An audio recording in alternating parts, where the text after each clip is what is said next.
Welcome to JH. In this guide, I will show you how to transfer a page to a different workspace within Notion. I have this specific to-do list that I want to relocate.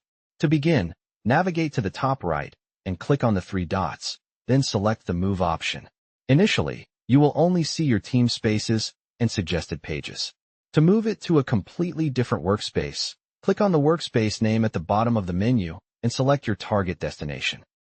Now, pick the exact page where you want to place this content, like my weekly to-do list. You will notice that you cannot move the page directly. Instead, you must duplicate it. This process creates a copy in the new workspace.